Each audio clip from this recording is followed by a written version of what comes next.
And now, the general weather around Alaska.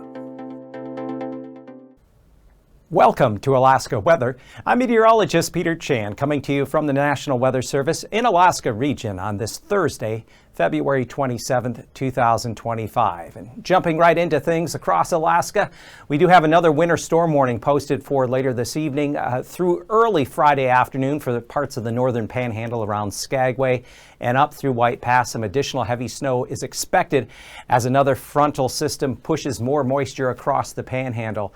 There is a wind advisory in effect until early Friday morning through Isabel Pass, especially there, the vicinity of Black Rapids. Winds could gust as high as 60 miles an hour from the south as that south wind pulls through the pass. We've also noted some very cold temperatures up along the Beaufort Sea coastline there in the far north. Readings have been down around 35 below zero much of the day. They've come up a little bit since then.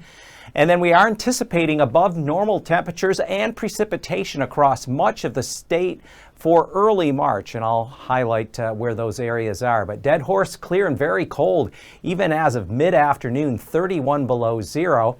And Skagway has had some breaks in the clouds, at least during the daytime this Thursday, but more snow is on the way for tonight and for Friday morning, with several more inches of accumulation possible there and further northward up toward Chilkoot and White Passes. The temperature there, though, this afternoon at 43.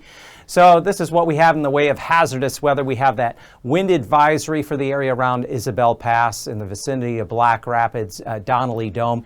Could see southerly wind gusts as high as 50, 60 miles an hour as we go through the rest of this evening into the early overnight. And then looking in the southeast, we have special weather statement for the area around Haines and north end of Lynn Canal. Additional light snow accumulations are expected, maybe another 2 to 4 inches. But as you get up in elevation, we are expecting Skagway and further up toward Chilkoot and White Passes as much as 6 to maybe locally 10 inches of snow, with this next surge of moisture coming in up from the southeast and south as another front will be riding right up along the Gulf Coast. And avalanche danger has increased over areas of the eastern portion of the Kenai Peninsula there from around the area, in particular Turnagain Pass and Moose Pass. There's considerable avalanche danger there, and also in the mountains there near Valdez, especially up through Thompson Pass area.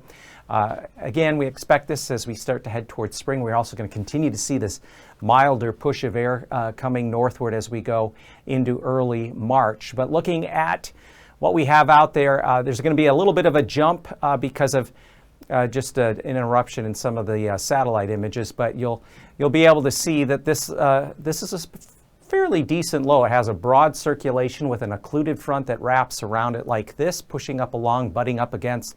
It'll be pushing into along the Gulf Coast and Panhandle as we go through later tonight and Friday morning. And there will be some stronger winds. There's pretty decent feed of moisture, another one of these like atmospheric rivers coming northward, and that's what's going to help invigorate the precipitation and give that area of the northern Panhandle where the air stays colder the best chance of some accumulating and heavy or moderate to heavy snowfall there. And here is the way the weather map looks late tonight, early on Friday morning. Here's a low down around 973 millibars. This front arcing ahead of it. Along this front, as it comes into the area of Lower Cook Inlet around Kennedy Entrance and then Middleton Island outside of Hinchinbrook Entrance, there could be some low-end storm force winds to 50 knots with this front. And as we go through the day Friday, that front will continue to just kind of lie along the Gulf Coast. It'll begin to lose some of its punch. There's going to be kind of a little secondary low that spins up toward the lower Gulf, whereas the original low is going to be just southwest of Kodiak Island and have a tendency to want to ride up along this trough along the west side of the state. And there'll be some pockets of lighter snow pushing inland and northward along the southwest coast and southwest interior as we go into the weekend.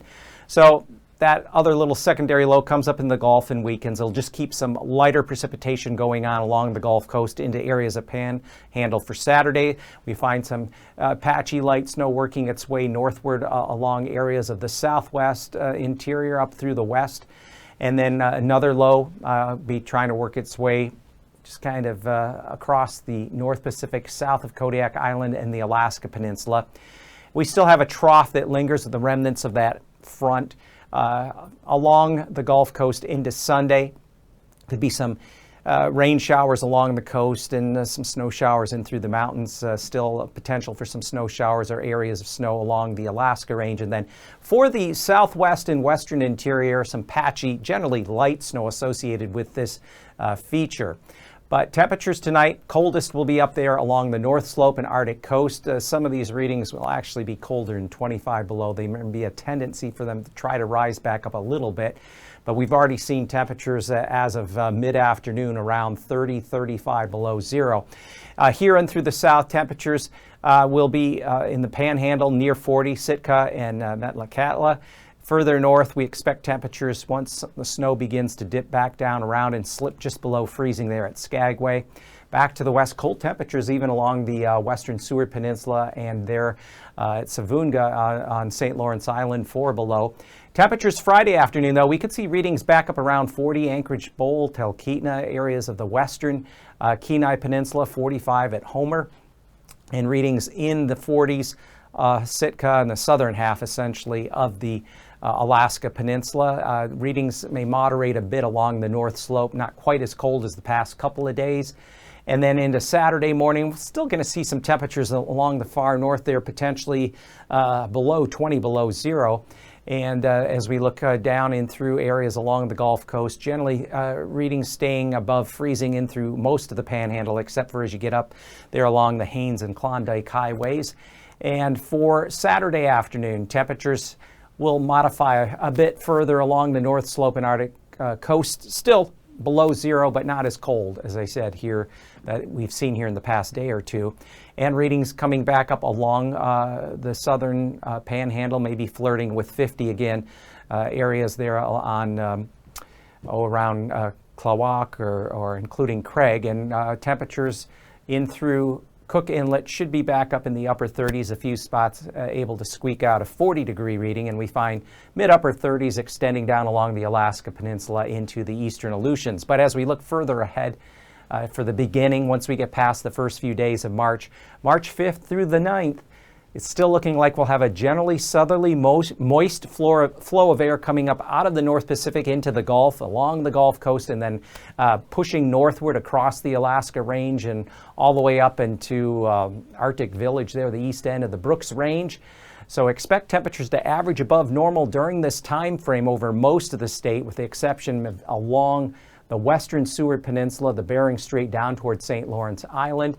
And precipitation-wise, the greatest potential for above normal precipitation will be along and south of the central Alaska Range through the Matsu valleys, including the Anchorage Bowl, areas around Prince William Sound and the Kenai Peninsula may see above normal precipitation, including rain and snow as the result of this moisture feed continuing there up across the western Gulf and into the mainland of the state. So that's the way things are shaping up here to start the month of March.